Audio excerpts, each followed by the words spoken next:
Tonight on CBC Vancouver News. So about 6:30 I came out and there it is. Trees toppled, no power. A windstorm roars through Metro Vancouver. Also, clearly the pressure of a complete system shutdown played a role. Deadline deal, relief for anxious Metro Vancouver commuters. And I simply couldn't believe it. It was very much of a shock. Vancouver-raised actor and model Godfrey Gao dead at 35. This is CBC Vancouver News.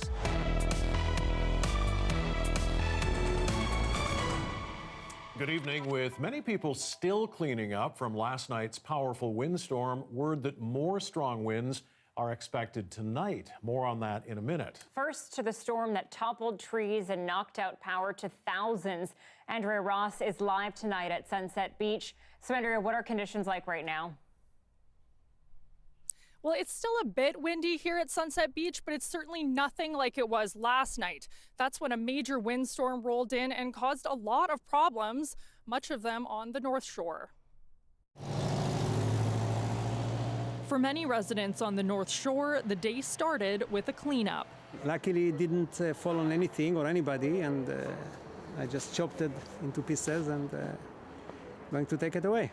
Strong overnight winds knocked down trees and power lines. A rough start to the day for some. There's not much I can do. It's not like a couple branches, right? So it's actually 4 large trees.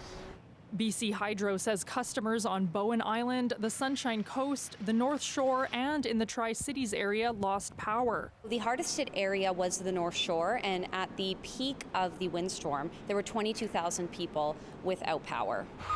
10,000 of those customers were back up and running by afternoon. A dozen schools in North Vancouver were also left without power until midday. For commuters in Vancouver, wind caused some unanticipated delays. First it's the strike, now it's the tree, so yeah, it's a little unfortunate.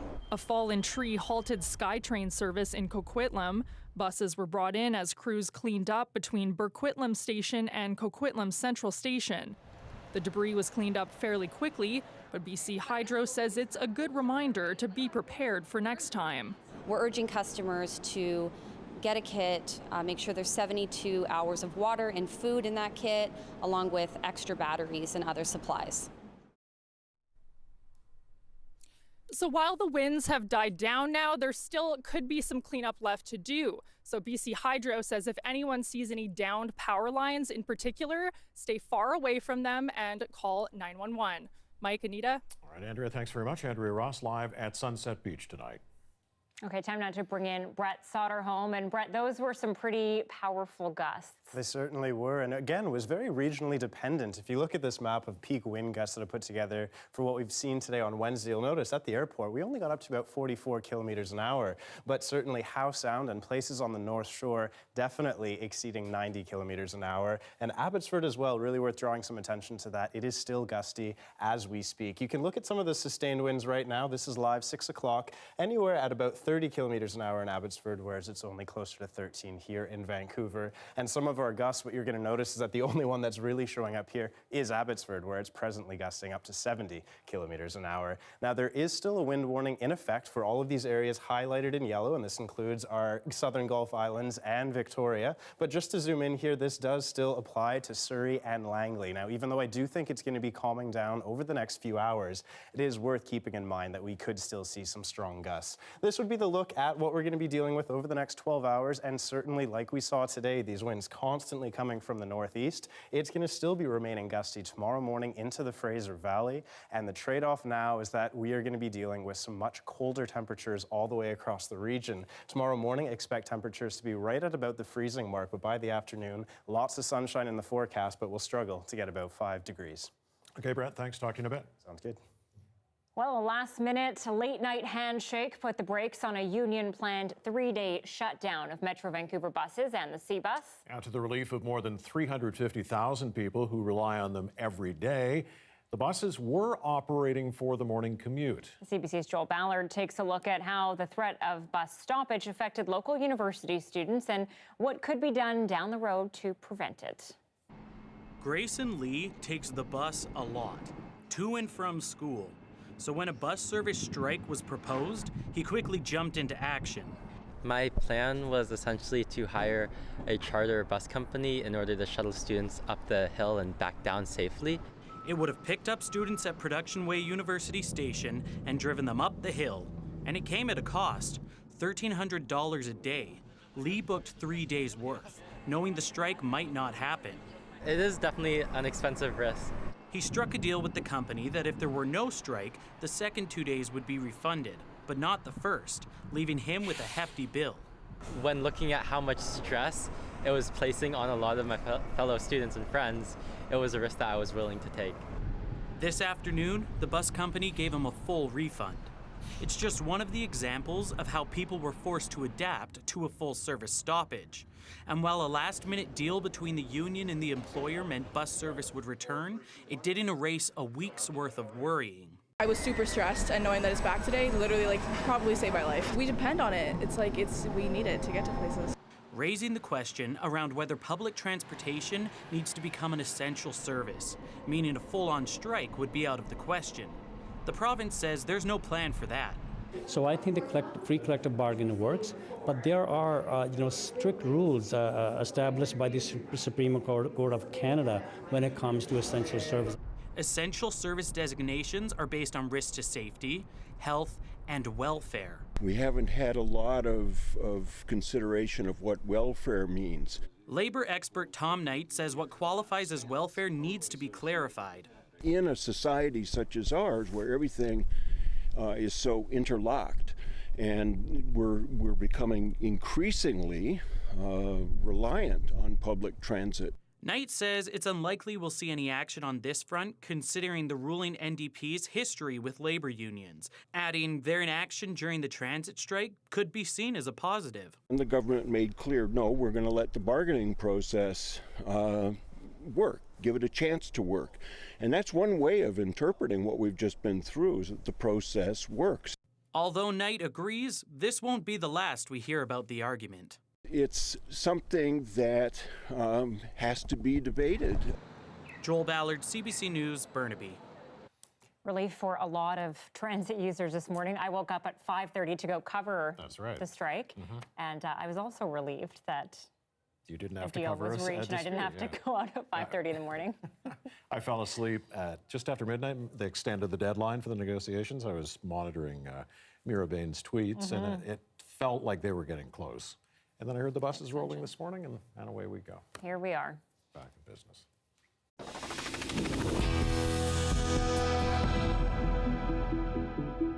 A man is dead after suffering severe burns in a house fire this morning in Surrey. Crews got the call just after 8:15. Surrey Fire says the flames broke out in the garage. 2 men in their 30s were also taken to hospital for smoke inhalation. Cause of the fire under investigation.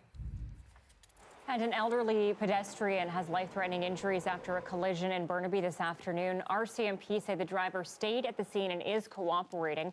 Alcohol and speed are not believed to be factors. Anyone who may have witnessed the accident is asked to call police. Confusion and frustration tonight about a City of Kelowna move to relocate homeless campers from the downtown area. With shelters full, the city's homeless population was allowed to set up tents in 2 city parks. They were told to move out of downtown after a controversial camp there was deemed too dangerous. Posted rules at the new site say tents have to be taken down each day by 9 a.m. But residents say messaging from the police has been unclear. One person tells us to keep them up, one tells us to take it down. So it's like, well, what do we do? And then there's verbal arguments going on between the people and the police, and it's just myself being one of them.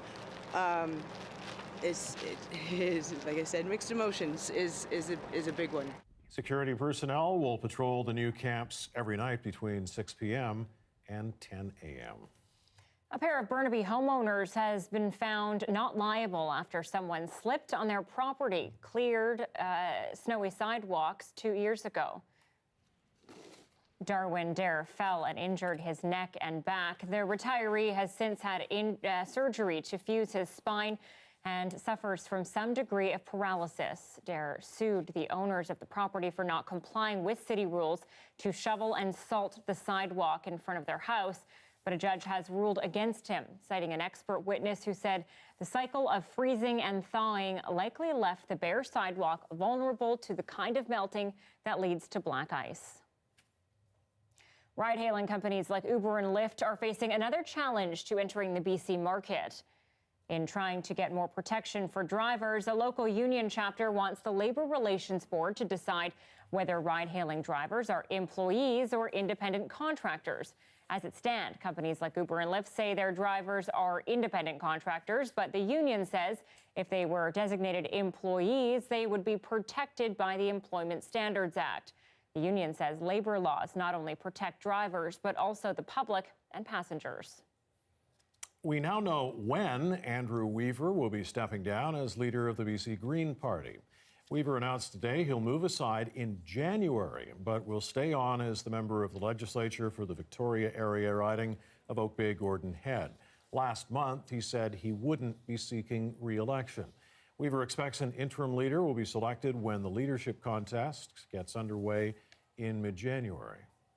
I'll probably get in trouble from my press secretary after I give you this metaphor, is one of the things I've always liked to say, Wayne Gretzky should never have played those extra couple of seasons in the New York Rangers. You win the Stanley Cup, you get out of the NHL, you leave on a high note, you pass the torch, you move on. Weaver became the party's first ever MLA in 2013. He was acclaimed as Green Party leader in 2015. With Weaver at the helm, the party picked up 3 seats in the 2017 election and holds the balance of power in BC. A major healthcare shakeup is being proposed in hopes of improving patient safety in BC. This comes after CBC reporter Bethany Lindsay revealed some serious issues at several professional health colleges. Bethany joins us now. So Bethany, what's the province proposing here? Well, there's a whole long list of proposals, and one of the first ones is reducing the total number of professional colleges. Now, right now in BC, there are 20 different colleges for the health professions. They have anywhere from about 60,000 members to just 85. Now, what they're proposing is reducing that to just 5. The College of Physicians and Surgeons would stay as is, so would the College of Nursing Professionals and the College of Pharmacists, and then there would be 2 new colleges to cover everybody else. Now, the province is also suggesting that there should be a new oversight body to kind of oversee all of these different colleges, and that this body would be able to do audits or investigations into how well the colleges are working. And another big focus of these proposals is the complaint process. The province wants to make it more transparent so that anytime there's a complaint against a health professional that results in some sort of disciplinary action, that information would be made public. Okay, Bethany, so some pretty big changes here, and some may say that you played a role in this somehow. How did we get here? Well, this all started about a year ago. Because of some problems at the College of Dental Surgeons, the Health Ministry commissioned an expert from Britain to come over to BC to review how that college was working and to look into the overall regulatory system. Now, since that time, I've reported on a bunch of different issues at other colleges, things like a naturopath in Victoria who was prescribing a homeopathic remedy that used rabid dog saliva, and she prescribed that to a little boy. We also heard about chiropractors who were on the board of the College of Chiropractors who were spreading anti-vaccination misinformation. Now, Adrian Dix this morning had some things to say about why stories like that matter. In every instance, the college's overriding interest must be public protection and the safety of patients. That's their mandate. That's their reason for existing. From time to time, we've seen challenges with that mandate. So the overarching idea here is to put public interest first so that patients would have all the information they need to give informed consent to their health care. All right, Bethany Lindsay, thank you. Thank you. And a reminder, you can watch this newscast live on CBC Gem. The free app is also where you can find other CBC programs. You can watch our show on demand along with other content you won't see here on TV. All you have to do is follow CBC Vancouver on Facebook, YouTube, and Instagram. The Calgary Flames hockey coach is not behind the bench tonight, and allegations of racism have sparked a wider conversation in the hockey world. What people are saying next.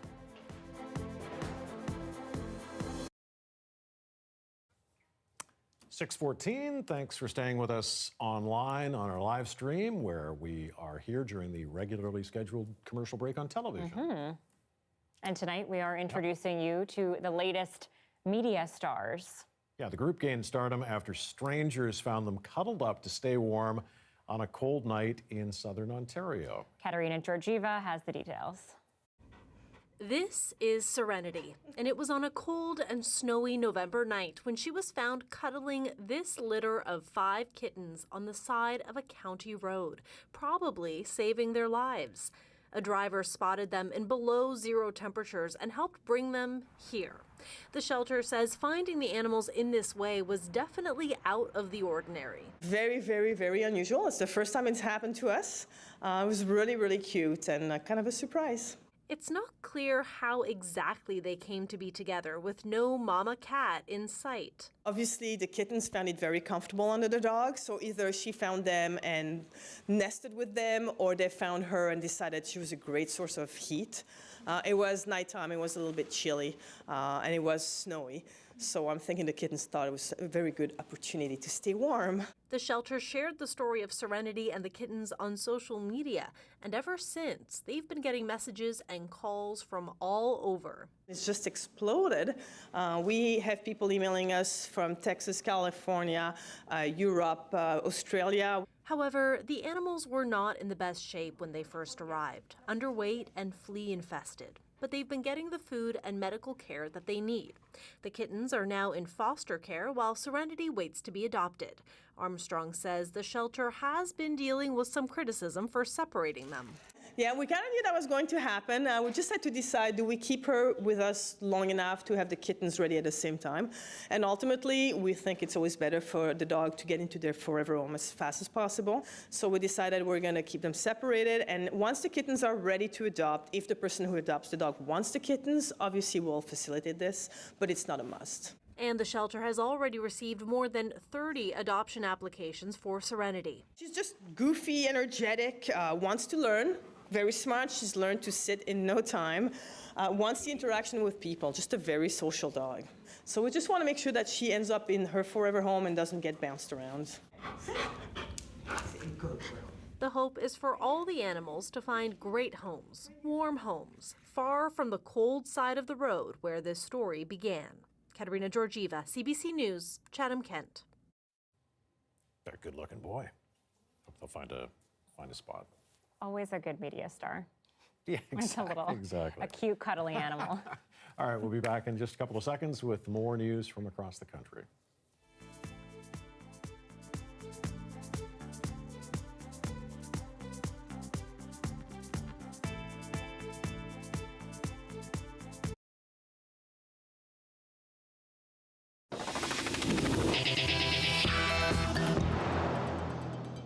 A cloud is hanging over the Calgary Flames tonight, as well as the hockey world in general, with talk of racism and abuse within the sport growing. Flames coach Bill Peters stands accused of both by a number of players he once coached. Tonight, as the investigations continue, Peters still has his job, but he's not on the bench. And as Aaron Collins shows us, his future and that of the game is very much up for discussion. Flames coach Bill Peters' absence on the bench tonight speaks volumes about the seriousness of the allegations against him and about the state of hockey. But earlier in the day at Flames practice, the team only wanted to talk about the game. You know, I don't have any comment about that. I'm just here to talk about hockey. It's tough news to hear, but I mean, at the same time, it's right now we're just thinking about the game against Buffalo. A player Peters coached in the minors is accusing him of using the N-word repeatedly. Another former player has accused him of 2 incidents of physical abuse, allegations confirmed by his former team today. Talking about the incident that, you know, with Bill, for sure happened, the two issues that are in question. The Hurricanes didn't fire Peters after those incidents. They gave him a new contract. But at this rink in Calgary, the hope is this time will be different. I think he's done. That's the way it should be. Yeah, racial slurs and yeah, some pretty nasty words were spoken, so yeah, it's unacceptable. Most on this ice agree bad actors have no place in hockey. Still, there's an understanding that racism and abuse are a reality in their sport. I mean, I've played hockey. I know what shit people say. And I mean, it's not limited to one person. Just because, you know what I mean? Like, how do you... It's a culture, really. Yeah, a little bit. And I don't think it has to do with race either. I think it has to do with, you know, like, positions of power. But should it stop? Of course. And those who follow hockey say the NHL is changing. I think the message from the NHL would probably be that, you know, this is not tolerable in today's world. You can't act that way. You can't conduct yourself in a racist fashion. How Peter's story will end isn't yet clear. Calgary Flames say they continue to investigate the allegations against their coach. Aaron Collins, CBC News, Calgary. Of course, there have been allegations of mistreatment before from different players about different coaches. But right now, it seems people are leaning in, really listening and reaching out with their own stories. And as CBC Sports' Stephen Haru shows us, for one player who was raising alarm a year ago, that is a big change. I'm not surprised. I've been in that hockey culture. Daniel Carcillo knows what happens behind the closed doors of an NHL locker room and also knows about keeping his mouth shut just to stay in his coach's good books. These coaches can help you achieve your dream. That's why you're seeing all of these stories coming out of junior hockey. They prey on young men's dreams. It forced Carcillo to bottle up his own story of abuse during his junior hockey days until it became too much. Finally breaking his silence a year ago, hands clammy, voice shaking, struggling to find the words. I was yelling like, this guy's hyperventilating. We got to get out of here. In the days that followed, Carcillo faced extreme backlash from the hockey community. He believes people weren't ready to hear about the ugly side of the sport. A year ago, people were literally telling me to go kill myself and that I have brain damage and that I clearly have CTE and that I'm just doing this because I want to get on camera. Wait a minute. But in the last month, something has shifted in the hockey world. Don Cherry fired for these divisive comments. You people love you. They come here, whatever it is. And after the Leafs fired Mike Babcock, players' stories started pouring out about Babcock's coaching tactics and about Flames coach Bill Peters. Carcillo says his phone is lighting up with messages. From current players, former players, from the NHL, the AHL, all the way down to the minors, all the way down to children.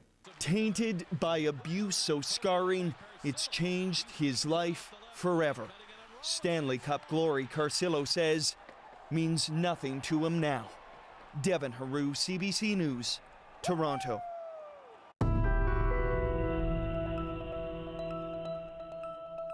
A Vancouver-raised actor and model known for being a pioneer of Asian representation has died at the age of 35. Godfrey Gao made strides as the first Asian male face of Louis Vuitton. Tonight, there are questions around his unusual death. As Tashana Reed tells us, Gao collapsed while taping a celebrity guest appearance on a reality TV show in China.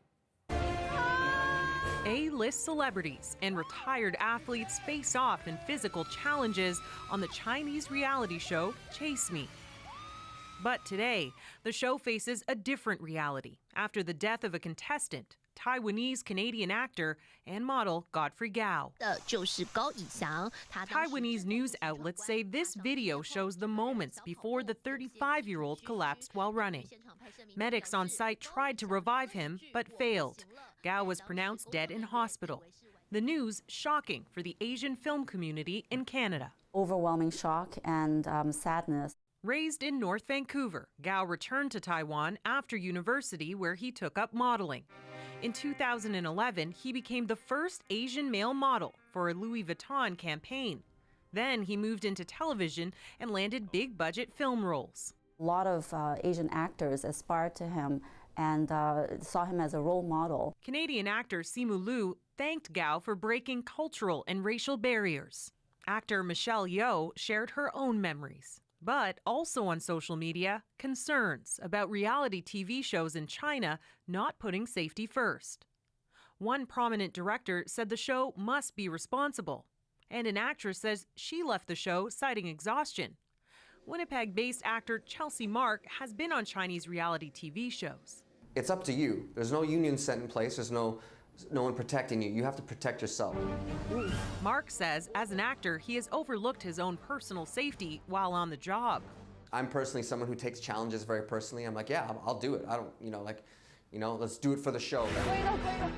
The network that airs the show promises to improve safety. Still, many questions remain about what led to Gao's sudden death. Tashana Reed, CBC News, Toronto.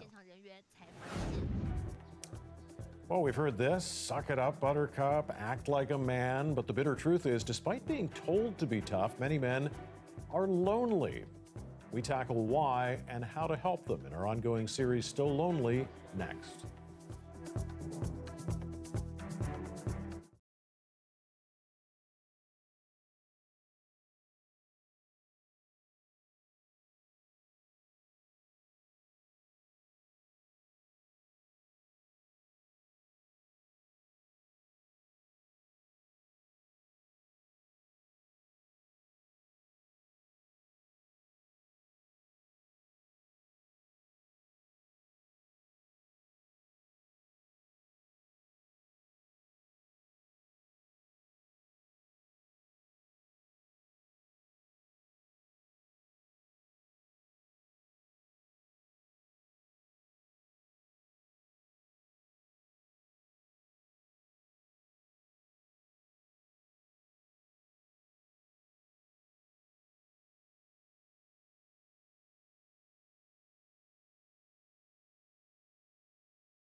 Here are some of the stories we're following tonight on CBC Vancouver News. There's not much I can do. It's not like a couple branches, right? So it's actually 4 large trees. A powerful windstorm overnight and this morning has toppled trees and knocked out power for thousands, mainly on the North Shore. A tree fell on the SkyTrain rails on the Evergreen line in Port Moody. Passengers had to be diverted before it was cleared, and there's more wind in the forecast tonight. I think it was a combination of the pressure, the public support, the membership support, the entire leadership team of the union being behind our elected bargaining committee that made the difference. Relief for thousands of Metro Vancouver commuters with word late last night a tentative deal had been reached to end the transit dispute. A 3-day complete shutdown of the bus system in CBus was called off. He was just so young. It's so unexpected. Vancouver-raised Taiwanese model and actor Godfrey Gao has died at the age of 35. Gao was filming a Chinese variety series when he reportedly fell while running. Gao became the first Asian model to appear in a Louis Vuitton ad after booking a spring campaign in 2011. Okay, every 2 weeks, a group of 50 or 60 men cram into a makeshift bingo hall on the downtown east side. It's called the Dudes Club. It's a place where you can share a hot meal, play bingo, and get free haircuts. Yeah, but it's also a place where men go to get real about their health, talking about everything from sexual abuse to loneliness. We dropped in on a meeting as part of our new series, Still Lonely.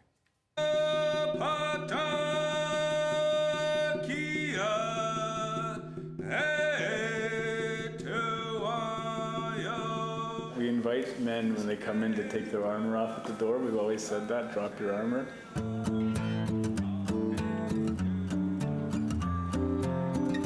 And we know that over the years, some of the guys, their armor is heavy and it's thick. They're wearing a lot of armor. And usually those are the guys that have the most to hide. We hear from the men that, yeah, you know, back in the day, we used to come together, we used to sit and talk. And now people are stuck in their homes or they're stuck without homes. And those spaces are not there in the same ways that they used to be. But the other thing we find is that it's easy to make those spaces. I love the idea of what the Dudes Club represents and the possibilities of the future of that too. And giving some place for Indigenous men and men to come to heal, you know, to do that work in a safe place without judgment, where they can let down that guard. I think it's beautiful too because the community as a whole, along with all the women and the representative organizations are coming together to do that work, identify how men can heal, where they need healing, what type of resources are needed to start that circle. So.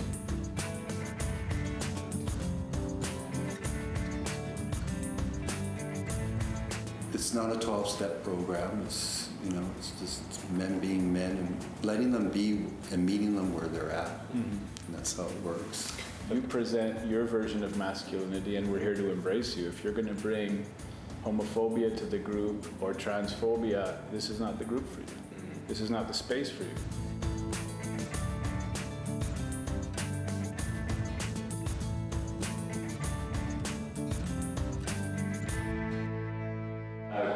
Grandfather's creator, we thank you for bringing this brotherhood together and having this beautiful room to share our stories and to tell the truth and to speak from the heart and to listen with our ears.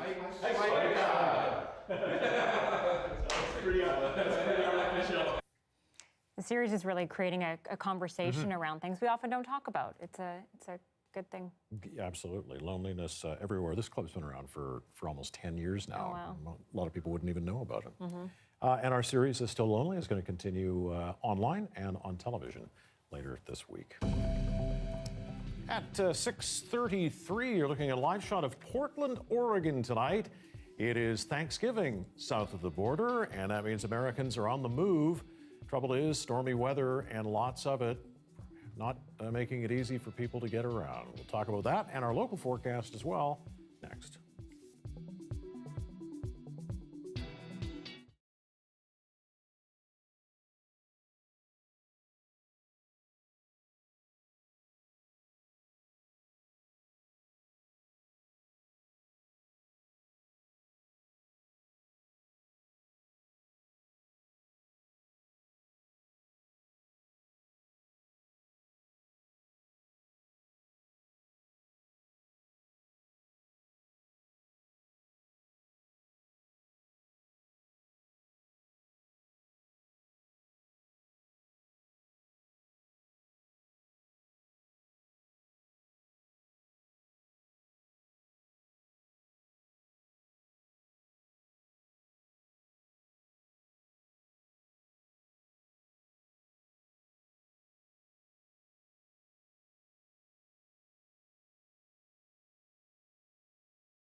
Well, as millions in the U.S. prepare for good food and family get-togethers ahead of the American Thanksgiving weekend, one thing no one is looking forward to is the bad weather. No doubt. Nature, though, seems to have its own plans. As Susan Ormiston reports, multiple storms are causing travel woes across the U.S. It's winter. That's not news, but this is Southern California, and 55 million Americans are traveling on the eve of Thanksgiving, many in stormy conditions. It just got to the point where, we couldn't keep up, and we ran out of tow trucks, and emergency personnel was stretched about as thin as we could be. A projected 2.7 million are supposed to fly, and that would be a record. Any nasty weather creates havoc, and it has. Yesterday and overnight, 2 big winter storms in 3 areas of the country. A lot of us here stranded and can't get to our locations where we can be with our families for Thanksgiving. A so-called bomb cyclone hit the Pacific Northwest, bringing Category 1 hurricane winds, heavy rains, and deep snow in the mountains. A 70-car pileup snarled traffic in Washington state. A tornado tore through Mississippi, wrecking holiday plans. And the U.S. National Weather Service has dozens of weather watches and warnings ongoing. And a third potent storm is on its way to the northeast, where if winds gust too high, they will ground the giant balloons ready for the Macy's Thanksgiving Day Parade. The weather for Thursday is supposed to be a bit windy. Like last year, we had a similar forecast, and it'll be the same as this year. It'll be a game day decision on what we're going to do with the balloons. So, turkey, cranberry, and snow on the menu for this holiday weekend. Susan Ormiston, CBC News, Washington. Is it just me, or does this always happen to them on their Thanksgiving? It seems like they just have some of the worst luck, but I wanted to share a really fun story about that storm that went to California.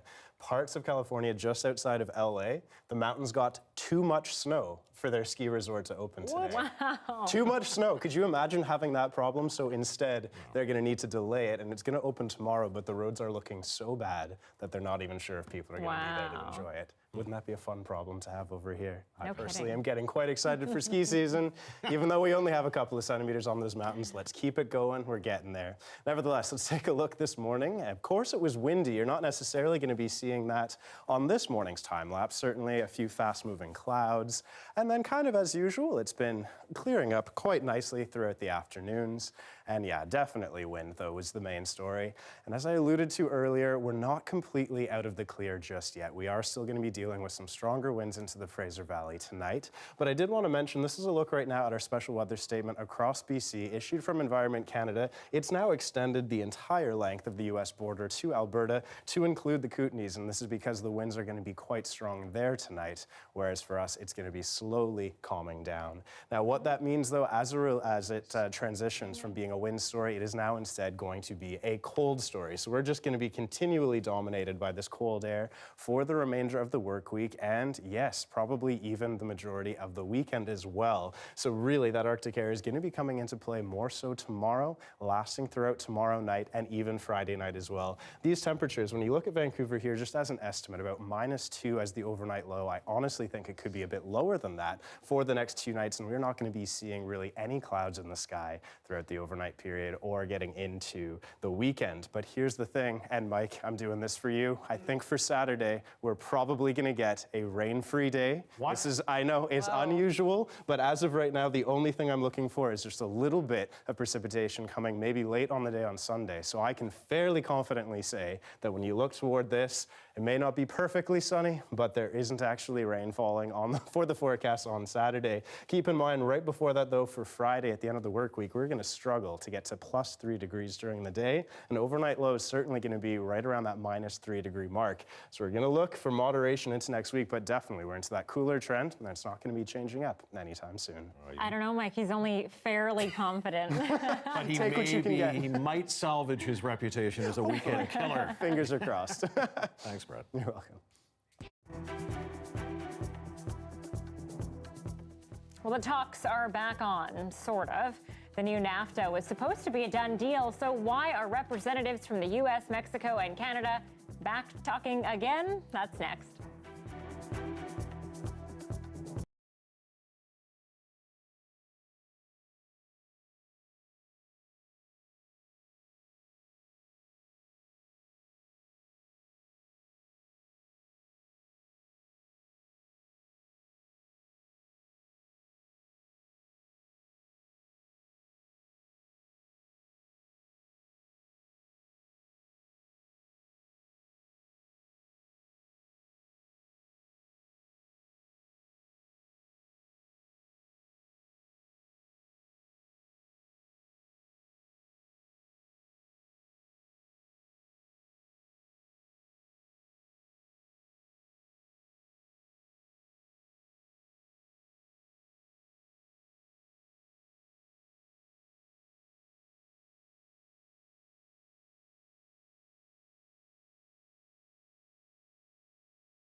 I'm Amy Bell, and here's what's in your CBC Vancouver inbox. Your favorite holiday tradition is back. It's CBC Radio Canada's 33rd annual Open House and Food Bank Day on December 6th. Join me and your favorite CBC personalities at 700 Hamilton Street for live broadcasts, musical performances, and tours of the newsroom. Last year, we raised over $800,000 for local food banks across BC.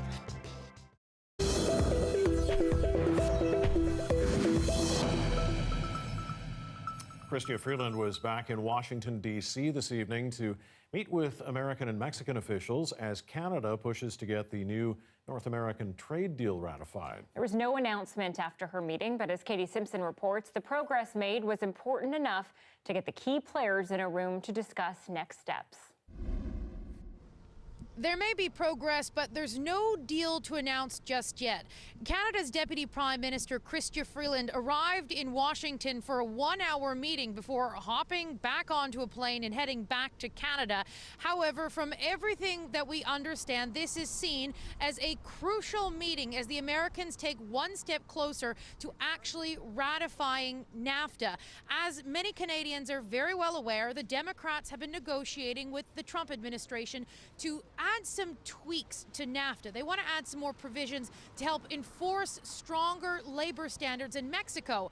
Those ideas were presented to Mexico today, and when that presentation happened, apparently it went so well that there was a need to get the individuals who are leading negotiations from each country, Chrystia Freeland and her counterparts, in a room together to discuss next steps. Chrystia Freeland says those conversations will continue. These negotiations always take as long as they take. Today, from the Canadian perspective, was a good meeting. Good work is being done.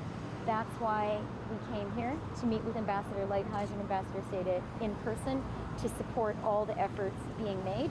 Sources with direct knowledge of the situation say this is being seen as a breakthrough moment, that there is hope that they are close to a deal, and that the American ratification process will begin soon. There's an urgency here because the American political calendar could really get in the way. Of course, impeachment is something that could overshadow this entire process, and then the 2020 election cycle. Chrystia Freeland really hammered home the point today that it's in Canada's interest to get this ratification process moving along.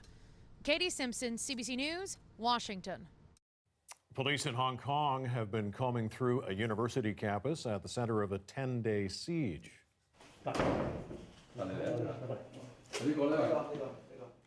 This video shows the aftermath of a long standoff between police and anti-government protesters. About 1,100 people either left the campus or were arrested by police there. University staff are checking to make sure no one else is still inside. Hong Kong has, of course, been rocked by months of demonstrations, many protesters unhappy with how Beijing is controlling the semi-autonomous territory. Sunday saw many pro-democracy candidates win in local elections. That's seen as a strong rebuke to the China-backed leadership of Carrie Lam. A controversial reception for BC politicians hosted by the Chinese government is no more. For years, the annual Union of BC Municipalities Conference featured a sponsored reception by the local Chinese consulate, but it won't be able to in the future. This comes after blowback and protests stemming from Canada's declining relationship with China. The UBCM executive has now banned all foreign sponsorships going forward. However, other union and corporation-funded receptions are still allowed to continue.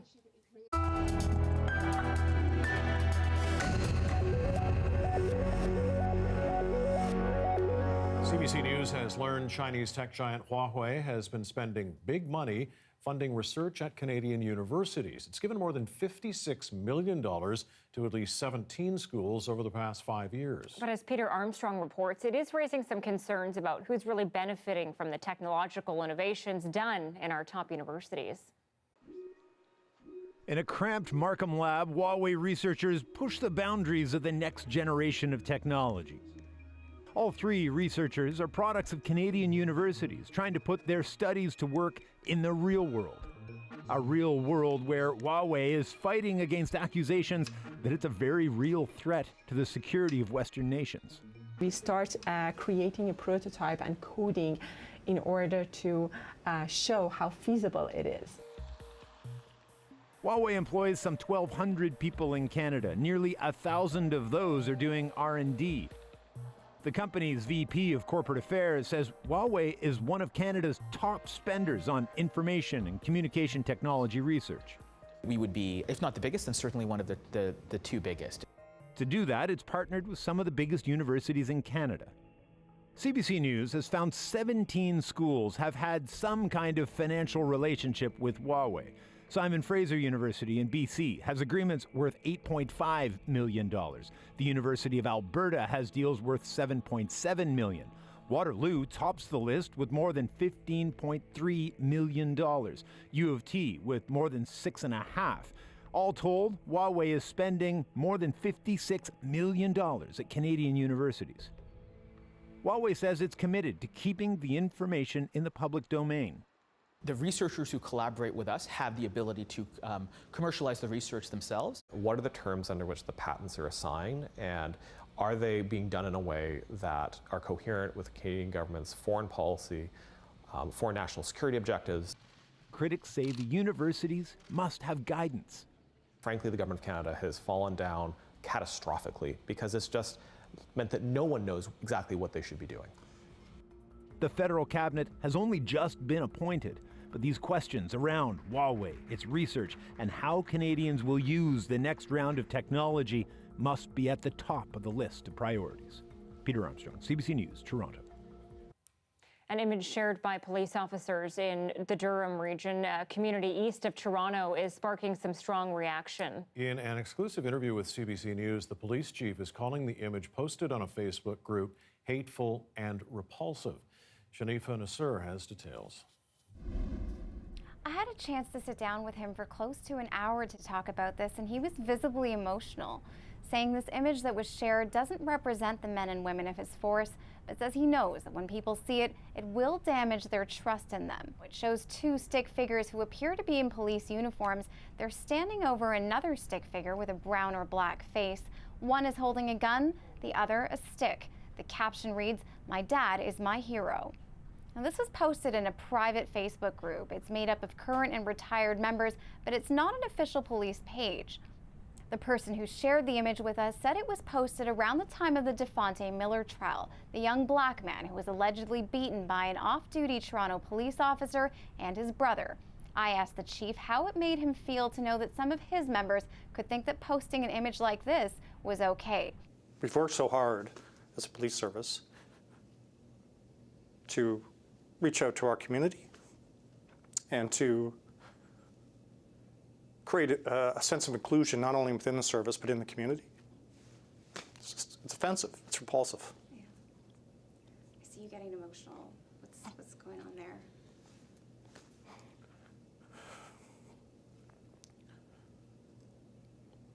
Well, I think of the reaction of some of my own members and some of the reaction from the community.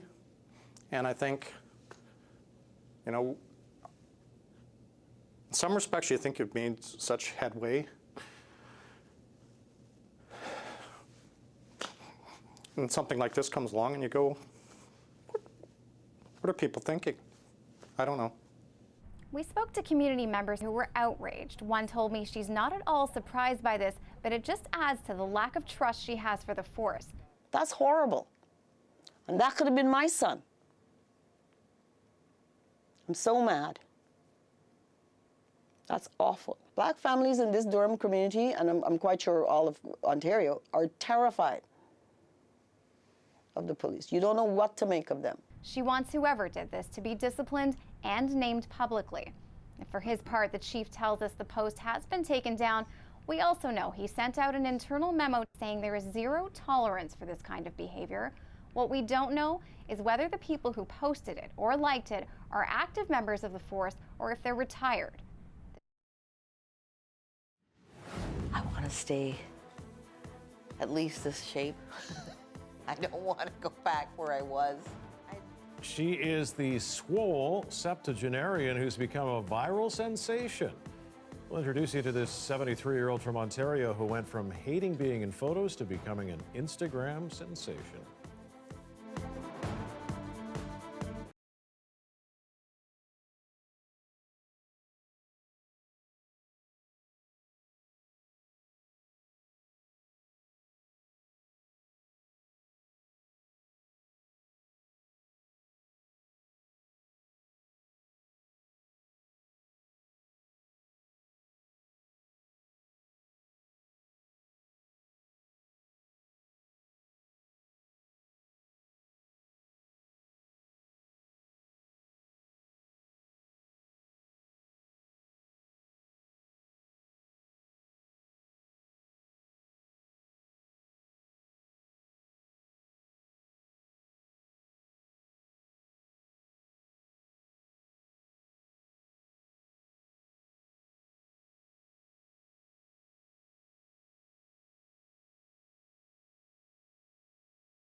Thursday on the Early Edition, it is the year of Indigenous languages, but just how easy is it to learn an Indigenous language in a BC school? Our Reconcile This columnist Angela Sterrett takes us inside one elementary school to find out.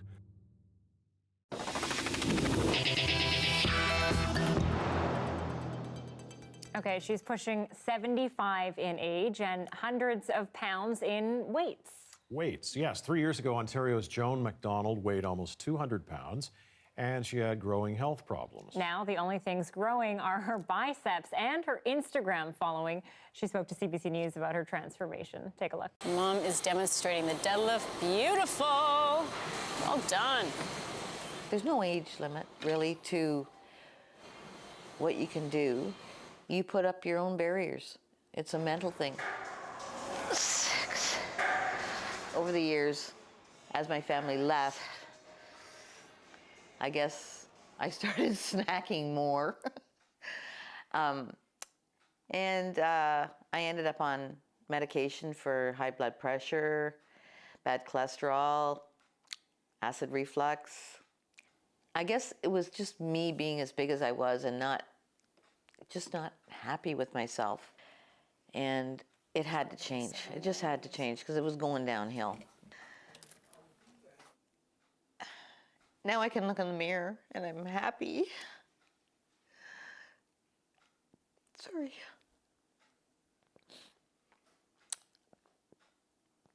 But I've changed.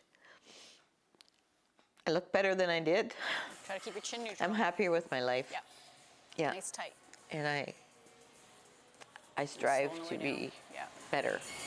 And strong up. Slow on the way down, all the way down. Keep going, stretch, stretch, stretch, stretch. Nice. It's great to see how many people her story is touching. And I hope that that message that, just because you're aging does not mean that you can't wholly change, reclaim vitality, live a completely different life than you could ever have imagined. If you've got bad health or you're not happy with the way you are, the life you're living, then start to take charge. I'm done for that one. And do it as soon as you can. Don't wait to be my age to do it. You might not be able to. I think it's fair to say she looks pretty good. She looks great. really good. She eats 5 balanced meals a day. Yeah. And within 6 months, she was down 45 pounds. That's pretty amazing. Yeah. And yeah, she's pretty popular on social media. 120,000 followers on Instagram, which You're is close great. to that, right? Oh, sure, yeah, right. And her daughter, obviously, providing a good inspiration. Nice to see that. We can all strive to be. What do they just call her? like Jack Joan? Joan. Jack Joan, exactly. All right, tonight we leave you with some pictures, some video of a chandelier that's been installed under the Granville Street Bridge. Yes, the installation happening just a short time ago. Look at that. It is Vancouver's newest piece of unique art. I love it. Have a great night. Dan, no, not Dan. Leanne. It's Leanne here at Leanne's 11. here. Good night.